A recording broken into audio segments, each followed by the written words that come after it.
आज के इस वीडियो में हम बात करेंगे व्हाट इज़ डीबीएमएस। डीबीएमएस क्या होता है, फुल एक्सप्लेनेशन में हम देखेंगे डीबीएमएस क्यों लाया गया, types of DBMS, advantages, disadvantages और डेटाबेस और डीबीएमएस में क्या डिफरेंस है, इन सभी चीज़ों को हम डिस्कस करेंगे।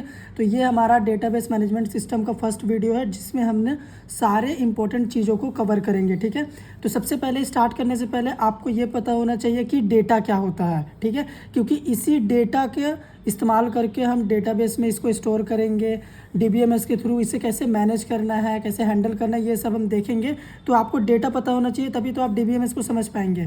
तो डेटा क्या होता है? Data is a collection of raw facts. ठीक है, रो फैक्ट्स के कलेक्शन को डेटा कहते हैं। जैसे नंबर्स हो गए, टेक्स्ट हो गए, आपका नेम हो गया, एड्रेस हो गया, ये सब क्या है? डेटा है। अगर हम यहाँ पे एक नेम लिखते हैं अंकुश, तो अंकुश क्या है? डेटा है। अगर यहाँ पे हम एक एड्रेस लिखते हैं, जैसे मान लो एड्रेस हो गया हमारा मुंबई, तो मुंबई क्या है? डेटा है।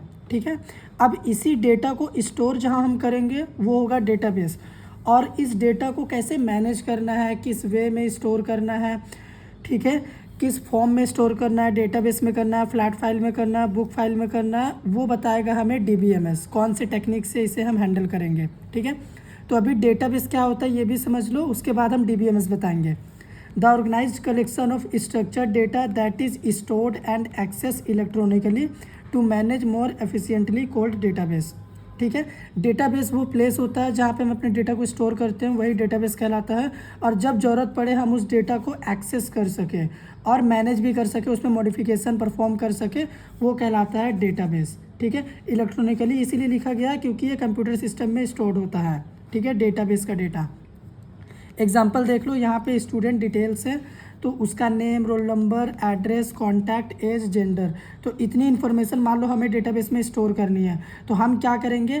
पहले एक स्ट्रक्चर रेडी करेंगे अपने डेटाबेस में, उसके बाद इन इन्फॉर्मेशन को हम स्टोर करेंगे। ठीक है, तो हम प्रैक्टिकली आपको शो करके दिखाएंगे कि ये हम कैसे करेंगे। लेकिन सबसे पहले आगे मूव करते हैं और आपको बताते हैं कि डेटाबेस क्यों आया। ठीक है, मान लो हमारे पास ये कुछ डेटा है। ठीक है, नेम हो गया मान लो अंकुश, रोल नंबर हो गया 1 और यहाँ पे जेंडर हो गया मेल। अब मान लो ये डेटा है हमारे पास, हमें क्या करना है? इसे सेव करके रखना है अपने सिस्टम में, ताकि जब ज़रूरत पड़े हम उसे एक्सेस करें। तो हम क्या करेंगे? डेटाबेस का इस्तेमाल करेंगे। सबसे पहले हम अपने डेटा को क्या करेंगे? स्टोर करेंगे। ठीक है, इन सभी को स्टोर करेंगे डेटाबेस में। अब डेटाबेस में डेटा आ चुका है तो हम क्या कर सकते हैं? ईजिली इसको क्या कर सकते हैं? एक्सेस कर सकते हैं। और यही काम होता है डेटाबेस का। और इन डेटा के साथ हम चेंजेस भी परफॉर्म कर सकते हैं अपने डेटाबेस में। ठीक है, इसीलिए डेटाबेस को लाया गया। और ये सिक्योर्ड होता है, हमारे डेटा को सिक्योर्ड रखता है। जब ज़रूरत पड़ेगी हमें एक्सेस करके देगा, हम मॉडिफिकेशन परफॉर्म कर सकते हैं, अपडेट कर सकते हैं, सारी चीज़ें हम परफॉर्म कर सकते हैं डेटाबेस के थ्रू अपने डेटा में। अब हम डिस्कस करेंगे वाई डेटाबेस केम। ठीक है, डेटाबेस को क्यों लाया गया। तो सबसे पहले आप ये जान लो कि डेटा स्टोर का टेक्निक क्या होता है, क्या क्या टेक्निक होता है डेटा स्टोर करने का, यानी हम कितने तरीके से अपने डेटा को स्टोर कर सकते हैं। तो पहला तरीका होता है जो कि सबसे पहले आया था, books and file system. Books and file system में हम डेटा बुक्स के फॉर्म में स्टोर करते थे एक नोटबुक में। फिर आया फ्लैट फाइल सिस्टम, क्योंकि इसमें कुछ ड्रॉबैक था। तो फ्लैट फाइल सिस्टम में क्या हुआ कि कंप्यूटर के अंदर हम फाइल के फॉर्म में डेटा रखते थे, फिर इसमें भी कुछ ड्रॉबैक था, तो फिर आया डेटाबेस। ठीक है, तो इसीलिए डेटाबेस को लाया गया क्योंकि इन दोनों में कुछ कमी था। तो अभी बुक्स एंड फाइल सिस्टम क्या होता है यहाँ पे हम डिटेल में आपको बता देते हैं। It was the earlier mechanism adopted by organization to storing the information. Organization पहले अपने इन्फॉर्मेशन को स्टोर करने के लिए बुक एंड फाइल सिस्टम का इस्तेमाल करते थे, क्योंकि हमारे पास कंप्यूटर नहीं थे। तो जब कंप्यूटर नहीं था तो हम लोग क्या करते थे? नोटबुक के अंदर डेटा स्टोर करते थे। प्रैक्टिकली हम शो करेंगे कैसे करते थे, लेकिन यहाँ पे अभी देखो, currently it is not in use due to following drawbacks. अभी इसका इस्तेमाल नहीं होता। क्यों नहीं होता? क्योंकि मेंटेनेंस प्रॉब्लम होता है, इसमें सिक्योरिटी प्रॉब्लम होता है, required more man power, costly in maintenance. ठीक है, यहाँ पे आप कर सकते हैं कि रिट्रीवर में भी प्रॉब्लम होता है, डेटा को रिट्रीव करने में भी प्रॉब्लम आता है। तो इन सभी प्रॉब्लम्स की वजह से बुक एंड फाइल सिस्टम को क्लोज़ किया गया। तो अभी चलो प्रैक्टिकली इन ड्रॉबैक को हम आपको शो करके दिखा रहे हैं कि ये क्यों क्लोज़ हुआ। आप यहाँ पे देखो स्टूडेंट डिटेल्स, हमारे पास कुछ स्टूडेंट का डिटेल्स है। बुक एंड फाइल सिस्टम में कैसे स्टोर होता था? इस तरीके से नोटबुक में हम क्या करते थे? सीरियल नंबर रखते थे, उनका name, roll number, email, course, जो भी हमारे पास डेटा होता था इस तरीके से हम एक नोटबुक में रखते थे, ठीक है, बुक्स में, बुक्स के अंदर, इसीलिए इसका नाम है बुक एंड फाइल सिस्टम। तो इसमें ड्रॉबैक क्या है, मान के चलो कि हमें डेटा रिट्रीव करना है, बहुत सारे डेटा है तो फाइंड करने में मुश्किल होता था, ठीक है। अब मान लो हमारा ये बुक भुला गया, ठीक है, खो गया, तो ये डेटा भी हमारा लॉस्ट हो जाएगा। या फिर इसमें मान लो किसी भी तरीके का किसी ने ये पेज ही मान लो गायब कर दिया, इस पेज में हमने डेटा रखा हुआ है, ये पेज किसी ने बुक से हटा दिया, तो हमारा डेटा तो ऐसे ही चला जाएगा। और इसमें मेंटेनेंस का भी प्रॉब्लम होता था कि मान लो कुछ मॉडिफिकेशन करना है इस डेटा में, तो इस तरीके से काट के मॉडिफिकेशन करना होता था, ठीक है। तो इन सभी रीज़न की वजह से बुक एंड फाइल सिस्टम को अब इस्तेमाल नहीं किया जाता है। बुक एंड फाइल सिस्टम को इस्तेमाल इसलिए नहीं किया जाता क्योंकि इसमें बहुत सारे ड्रॉबैक थे, ठीक है। और इसमें डेटा रजिस्टर में स्टोर होते थे। अगर आप पुरानी मूवीज़ वगैरह में देखे होंगे तो रिसेप्शन में जब भी कोई इंक्वायरी होती थी तो रजिस्टर निकाल के दिया जाता था, वहाँ से डिटेल्स एक्सेस किया जाता था, ठीक है। अब हम बात करेंगे फ्लैट फाइल सिस्टम के बारे में। ये हमारा सेकेंड टेक्निक है डेटा स्टोर करने का। तो ये क्या होता है, when computer comes into the picture to overcome the problem of book and file system. Book and file system में हम नोटबुक के अंदर, रजिस्टर के अंदर डेटा स्टोर करके रखते थे, तो जब कंप्यूटर आया तो इस प्रॉब्लम को हटा दिया गया, बुक एंड फाइल को गायब कर दिया गया, ठीक है। और इसको लोग इस्तेमाल करने लगे, अपने डेटा को कंप्यूटर के अंदर स्टोर करके रखने लगे। तो इसका एडवांटेज क्या था कि कंप्यूटर में डेटा था, मतलब हम इजीली बैकअप ले सकते थे, ठीक है, एडिट कर सकते हैं, रिमोट एक्सेस कर सकते हैं, क्योंकि डेटा सिस्टम में है तो एक सिस्टम से दूसरे सिस्टम में हम लोग कैरी कर सकते थे डेटा को पेन ड्राइव के थ्रू भी। शेयरिंग एंड पोर्टेबिलिटी का फैसिलिटी था, ठीक है, क्योंकि डेटा हमारे डिवाइस में था, ठीक है। लेकिन इसमें भी कुछ ड्रॉबैक थे, जैसे सिक्योरिटी प्रॉब्लम था, डेटा रिडंडेंसी का प्रॉब्लम था, यानी डुप्लीकेसी का प्रॉब्लम। डुप्लीकेट डेटा अगर हम रख देते हैं तो लगता कि एक ही पर्सन का डेटा है। इंडेक्सिंग का प्रॉब्लम था, यानी फास्ट सर्चिंग अवेलेबल नहीं था, ओके। डेटा रिट्रीवल का प्रॉब्लम था। तो इसमें हम डेटा कैसे रखते थे, आप अपने सिस्टम में नोटपैड अगर आप ओपन करेंगे, नोटपैड में अगर आप किसी भी पर्सन का इन्फॉर्मेशन स्टोर करेंगे, ठीक है, हम आपको करके दिखाएंगे प्रैक्टिकली, तो वो एग्जांपल होगा हमारे फ्लैट फाइल सिस्टम के, यानी फाइल क्रिएट करके कंप्यूटर के अंदर अगर हम डेटा रख रहे हैं तो वो होगा फ्लैट फाइल सिस्टम। तो अभी चलो इसका भी हम प्रैक्टिकल देख लेते हैं। तो ये हमारा एग्जाम्पल है फ्लैट फाइल सिस्टम का। तो आप देखो यहाँ पे फ्लैट फाइल सिस्टम में डेटा हमारे कंप्यूटर के अंदर ही है, लेकिन ये डेटा को हम क्या किए हैं, एक फ़ाइल क्रिएट किए हैं और उस फाइल के अंदर ये डेटा हमारा स्टोर है। देखो कंप्यूटर में हम एक फ़ाइल बनाए हैं, टेक्स्ट फाइल, और इसी टेक्स्ट फाइल के अंदर हमारा डेटा देखो इस फॉर्म में है। बुक एंड फाइल सिस्टम में यही डेटा हमारे नोटबुक में था, ठीक है, रजिस्टर में था, और फ्लैट फाइल सिस्टम में कंप्यूटर आ गया था तो वही डेटा कंप्यूटर में हम इस फॉर्म में रखते थे, ठीक है। तो इसका भी कुछ ड्रॉबैक था, ओके, जैसे यहाँ पे डेटा रिट्रीवल का प्रॉब्लम था और सिक्योरिटी था, लेकिन यहाँ पे कुछ एडवांटेज हमें मिल गए थे कि हम डेटा का बैकअप ले सकते थे, नेटवर्क के थ्रू हम लोग शेयर कर सकते थे, शेयरिंग था यहाँ पे। तो ये हो गया हमारा फ्लैट फाइल सिस्टम। अब हम क्या करेंगे, अब हम देखेंगे हमारा अगला। देखो यहाँ पे डिसएडवांटेज लिखा हुआ है फ्लैट फाइल का, जो भी हमने डिस्कस करा, retrieval problem, security problem, redundancy यानी डुप्लीकेसी का प्रॉब्लम, सर्चिंग, फास्ट सर्चिंग का प्रॉब्लम, ठीक है, और इंटीग्रिटी का मतलब क्या होता है कि डेटा प्रॉपरली मेंटेन नहीं रहता है, ओके। अब हम बात करेंगे थर्ड टेक्निक डेटा स्टोर करने का, जो कि आज के टाइम पे प्रोफेशनल लोग इस्तेमाल करते हैं, डेटाबेस, ठीक है। डेटाबेस का इस्तेमाल करने का सबसे पहला तरीका ये है कि ये सिक्योर होता है, ये हमें सिक्योरिटी प्रोवाइड करता है। दूसरा ये कि इसके लिए आपको प्रॉपर नॉलेज होना चाहिए, तभी आप डेटाबेस को इस्तेमाल कर सकते हैं, ठीक है, क्योंकि इसमें एसक्यूएल लैंग्वेज का इस्तेमाल होता है, क्वेरी होती है, तो प्रोफेशनल और टेक्निकल पर्सन ही डेटाबेस इस्तेमाल कर सकते हैं, ठीक है। नॉन टेक्निकल वालों के लिए फ्लैट फाइल और बुक फाइल सिस्टम आज भी है, वो लोग करते हैं। तो ये डेटाबेस होता क्या है, मान लो हमारे पास डिटेल से थोड़ी देर पहले भी हमने बताया था, इनको अगर हमें स्टोर करना है तो हम क्या करेंगे, डेटाबेस यूज़ करेंगे। डेटाबेस कुछ भी हो सकता है, ओरेकल, माईएसक्यूएल, मोंगोडीबी, ठीक है। तो हम इनको क्या करेंगे, इसमें स्टोर कर देंगे और जब ज़रूरत पड़ेगा यहाँ से डेटा एक्सेस कर लेंगे, ठीक है। और डेटाबेस हमें सिक्योरिटी देता है, तो एडवांटेज में देख लो, रिट्रीवल का प्रॉब्लम बहुत इजी होता है। आप क्वेरी फायर करेंगे, आप एक डेटा भी रिट्रीव कर सकते हैं, सारे डेटा भी एक बार में ही रिट्रीव कर सकते हैं। सिक्योर होता है, डेटाबेस से पहले आपको क्रीडेंशियल देके कनेक्ट करना होगा, उसके बाद ही आप डेटाबेस में एक्सेस कर पाएंगे डेटा को।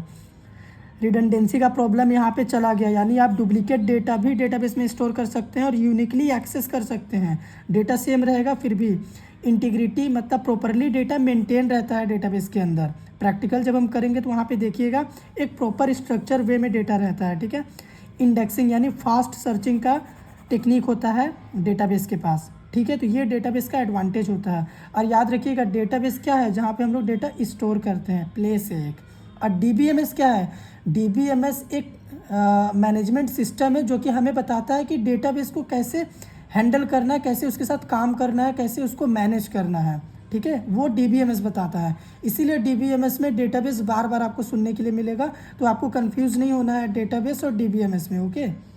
अब हम डिस्कस करेंगे डीबीएमएस क्या होता है, ये हमारा मेन टॉपिक है, ठीक है। अभी तक हमने आपको डेटा और डेटाबेस के बारे में बताया और कितने तरीके से हम डेटा को स्टोर कर सकते थे वो सब डिस्कस करें, ताकि आपको डीबीएमएस को समझने में प्रॉब्लम ना हो। तो ये डीबीएमएस क्या होता है, सिंपल वर्ड में आप याद रखिएगा, ये एक वे है जो कि हमें बताता है कि हम कैसे डेटाबेस को मैनेज कर सकते हैं, अपने डेटा को स्टोर करने के लिए। अलग अलग तरह के डेटाबेस होते हैं, तो हर डेटाबेस को मैनेज करने का अलग अलग वे है, तो उन डेटाबेसेस को मैनेज करने के लिए डीबीएमएस होता है, ठीक है। तो देखो यहाँ पे डीबीएमएस का पूरा नाम क्या है, DBMS stands for database management system. It is the software design to create, manage and interact with databases. Databases के साथ इंटरैक्ट करने के लिए, डेटाबेस को डिज़ाइन करने के लिए यानी क्रिएट करने के लिए, मैनेज करने के लिए एक सॉफ्टवेयर होता है, उसका नाम है डीबीएमएस, ठीक है। और डीबीएमएस के अंदर ही सारे डेटाबेसेस आते हैं, ठीक है, अलग अलग तरीके के, वो हम अभी थोड़ी देर में डिस्कस करेंगे। अभी आप याद क्या रखोगे, it provides a systematic way to store, retrieve and manipulate data by ensuring data integrity, security and accessibility. DBMS हमें एक सिस्टमेटिक अप्रोच प्रोवाइड करता है, जिससे हम क्या कर सकते हैं, अपने डेटा को सिस्टमेटिक वे में स्टोर कर सकते हैं, रिट्रीव कर सकते हैं, मैनिपुलेट कर सकते हैं यानी मॉडिफाई कर सकते हैं, by ensuring data integrity, security and accessibility, ठीक है। अब यहाँ पे देखो, while the DBMS introduce set of data models are arrived in market, they are listed below. जब डीबीएमएस इंट्रोड्यूस हुआ, मार्केट में आया, तो बहुत सारे मॉडल आए डीबीएमएस के। पहला मॉडल था आरडीबीएमएस यानी रिलेशनल डेटाबेस मैनेजमेंट सिस्टम, ठीक है। सेकेंड हो गया नो सिक्वल डीबीएमएस, ओके। फिर हो गया हमारा एचडीबीएमएस यानी hierarchical database management system, NDBMS network database management system, और object oriented database management system. तो ये 5 मॉडल्स हैं डीबीएमएस के, ठीक है। तो हम क्या करेंगे, आरडीबीएमएस को सबसे पहले डिस्कस करेंगे कि ये क्या होता है, ठीक है। तो यहाँ पे देख लो, आरडीबीएमएस का पूरा नाम होता है रिलेशनल डेटाबेस मैनेजमेंट सिस्टम। ये क्या करता है, आरडीबीएमएस टेबुलर फॉर्मेट में डेटा स्टोर करता है, यानी रो एंड कॉलम के फॉर्म में। एग्जाम्पल के लिए ओरेकल, माईस्क्यूएल, पोस्टग्रेएसक्यूएल जैसे डेटाबेस को अगर आप यूज़ करेंगे, तो आप इन डेटाबेस के अंदर एक चीज़ नोटिस करेंगे कि डेटा हमारा टेबल के फॉर्म में स्टोर होता है, ठीक है। तो अलग अलग तरह के डेटाबेस होते हैं, और इन अलग अलग तरह के डेटाबेस को मैनेज करने के लिए डीबीएमएस होता है, ठीक है। तो हम क्या करेंगे, प्रैक्टिकली आपको शो करेंगे। डेटाबेस में डेटा स्टोर करने से पहले हमें क्या करना होगा, अपने डेटाबेस के साथ कनेक्ट होना पड़ेगा। तो यहाँ पे देखो, हम अपना यूज़र नेम और पासवर्ड का इस्तेमाल करके अपने ओरेकल डेटाबेस से कनेक्ट हो चुके हैं। तो हम यहाँ पे ओरेकल डेटाबेस का इस्तेमाल कर रहे हैं अपने डेटा को स्टोर करने के लिए। तो सबसे पहले हमें डेटाबेस में एक टेबल क्रिएट करना होगा, स्ट्रक्चर बनाना होगा, और उसी स्ट्रक्चर फॉर्म में हम लोग क्या कर सकते हैं, डेटा स्टोर कर सकते हैं। तो यहाँ पे हम स्टूडेंट नाम का एक टेबल बना लिए हैं, ठीक है। अगर आप देखना चाहो तो आप इस तरीके से DESC स्टूडेंट यानी टेबल का नेम दे के देख सकते हैं। ये हमारे टेबल का स्ट्रक्चर है। अब इसी स्ट्रक्चर का इस्तेमाल करके हम लोग क्या कर सकते हैं, डेटा इंसर्ट कर सकते हैं, ठीक है।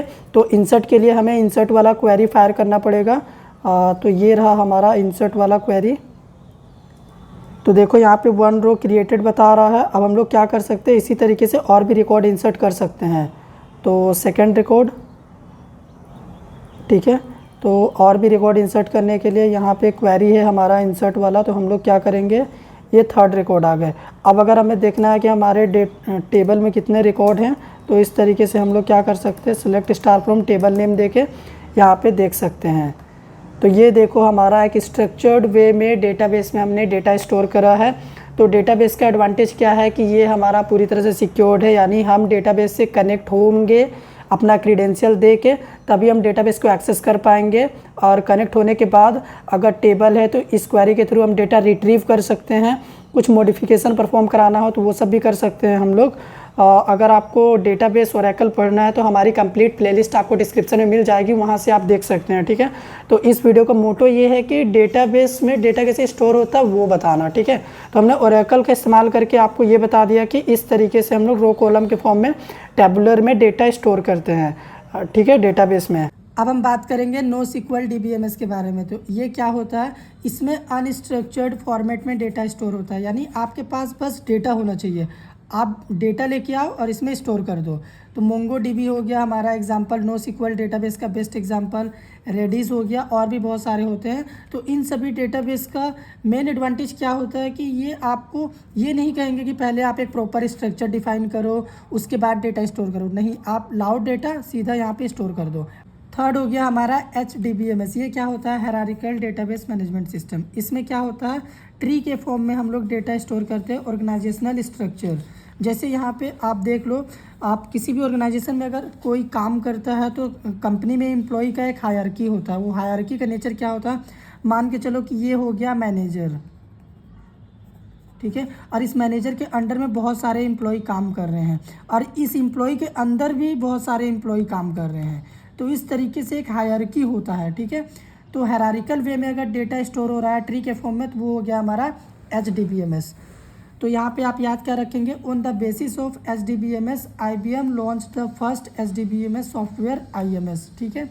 IBM एक ऑर्गेनाइजेशन है जो कि एक HDBMS के ऊपर ही सॉफ्टवेयर इसने लाया, IMS इंफॉर्मेशन मैनेजमेंट सिस्टम 1960 में, जिसका इस्तेमाल करके हम लोग हायरार्किकल फॉर्म में क्या करते हैं, डेटा स्टोर करते हैं, ठीक है। तो इसका डिसएडवांटेज क्या होता है कि it provides data retrieval problem, ठीक है। It was based on one to many relationship, the structural hierarchical data model is very complex to implement, ठीक है। इसको इम्प्लीमेंट करना कॉम्प्लेक्स है, इसमें डेटा को रिट्रीव करना डिफ़िकल्ट है, ओके। इसमें वन टू मेनी रिलेशनशिप होते हैं, यानी यहाँ पे देख लो हायरार्की जो बनी हुई थी, एक मैनेजर है उसके अंदर बहुत सारे एम्प्लॉय काम कर रहे हैं, फिर उनके अंदर बहुत लोग कर रहे हैं, तो इस हायरार्की को मेंटेन करना बहुत डिफिकल्ट है। ये डिसएडवांटेज होते हैं हायरार्की डेटाबेस मैनेजमेंट सिस्टम का। अब हम बात करेंगे NDBMS के बारे में, नेटवर्क डेटाबेस मैनेजमेंट सिस्टम। ये क्या होता है, स्टोर डेटा इन ग्राफिकल स्ट्रक्चर, ठीक है। ग्राफ के फॉर्म में डेटा स्टोर होता है हमारे नेटवर्क डेटाबेस मैनेजमेंट सिस्टम में, where nodes are directly connected to each other. हर एक नोड दूसरे नोड से डायरेक्टली कनेक्ट होते हैं। जैसे यहाँ पे देखो एक ग्राफ बना हुआ है, यूनिवर्सिटी के अंदर बहुत सारे डिपार्टमेंट होते हैं, तो हर एक डिपार्टमेंट एक दूसरे से कनेक्टेड होते हैं directly. Computer department computer lab से भी कनेक्टेड होता है, लाइब्रेरी से भी होता है, ठीक है। लाइब्रेरी हमारा इससे भी कनेक्ट होता है इस तरीके से, और ये भी हमारा इससे भी कनेक्ट हो सकता है, ओके। इस तरीके से नहीं, इस वे में कनेक्ट रहेगा। तो इसमें हर एक डिपार्टमेंट एक दूसरे से कनेक्टेड होते हैं एक ऑर्गेनाइजेशन के अंदर, तो वो होता है हमारा नेटवर्क डेटाबेस मैनेजमेंट सिस्टम। और इसी प्रॉब्लम के लिए क्या हुआ था कि एक ऑर्गेनाइजेशन कोडासिल ने एक सॉफ्टवेयर लॉन्च किया था इसी हायरार्की को मेंटेन करने के लिए, ठीक है। तो यहाँ पे on the basis of this model, network database management system model, CODASYL standard organisation provides us IDS एक सॉफ्टवेयर है, integrated data store database software, ठीक है। 1964 में इसने लॉन्च करा था, ओके। तो इसका इस्तेमाल करके हम लोग क्या करते थे, NDBMS के थ्रू क्या करते थे, अपने डेटा को स्टोर करते थे और मैनेज करते थे। लेकिन इसमें प्रॉब्लम क्या होता था कि हमें पॉइंटर का इस्तेमाल करके सारे रिकॉर्ड्स को मेंटेन करना होता था, जिससे हमारा कंप्लीट जो ये NDBMS का स्ट्रक्चर होता था वो कॉम्प्लेक्स हो जाता था, ठीक है। उसके बाद क्या होता था कि हमें कुछ भी मॉडिफिकेशन परफॉर्म करना होता था, इंसर्शन डिलीशन NDBMS के अंदर, तो वो बहुत कॉम्प्लेक्स होता था क्योंकि पॉइंटर के थ्रू एडजस्टमेंट करना होता था। मान लो कुछ रिकॉर्ड इंसर्ट करने हैं, डिलीट करने हैं, तो वो डिफ़िकल्ट होता था। और structural change to the database is very difficult. अगर मान लो ये एक स्ट्रक्चर बन गया, ग्राफ बन गया है हमारे डेटा का, ठीक है, अब ये डेटाबेस में स्टोर हो गया, तो इसको चेंज करना बहुत डिफ़िकल्ट होता था, ओके। तो ये हो गया हमारा NDBMS और इसके कुछ ड्रॉबैक्स। अभी तक हमने जो भी डिस्कस करा, चलिए उसको एक बार हम लोग रिकैप कर लेते हैं। तो DBMS इस वर्ड में ही डेटाबेस और डेटा दोनों आता है, तो आपको दोनों के बारे में पता होना चाहिए। तो डेटा क्या होता है, किसी का भी नेम, रो फैक्ट्स, ठीक है। जैसे यहाँ पे अंकुश एक डेटा है, उसका एड्रेस एक डेटा है। डेटाबेस क्या होता है, इसी डेटा को स्टोर करने के लिए एक प्लेस होता है जिसको हम लोग कहते हैं डेटाबेस। स्ट्रक्चर्ड वे में ये डेटा स्टोर करता है। और DBMS क्या है? DBMS एक मैनेजमेंट सिस्टम है, जो कि एक वे है जो हमें बताता है कि हम अपने अलग अलग तरह के डेटाबेसेस को, जैसे ओरेकल, माईएसक्यूएल, मोंगोडीबी, इन तरीके के डेटाबेसेस को हम कैसे मैनेज कर सकते हैं, कैसे इनके साथ हम लोग काम कर सकते हैं, इंटरेक्ट कर सकते हैं, वो हमें बताता है DBMS। ठीक है, इसीलिए DBMS में आपको डेटा और डेटाबेस दोनों वर्ड भी सुनने के लिए मिलेंगे। तो उम्मीद करते हैं आपको हमारा वीडियो पसंद आया होगा। अगर आया हो तो वीडियो को लाइक करिएगा, शेयर करिएगा, चैनल पे नए हैं सब्सक्राइब करिएगा।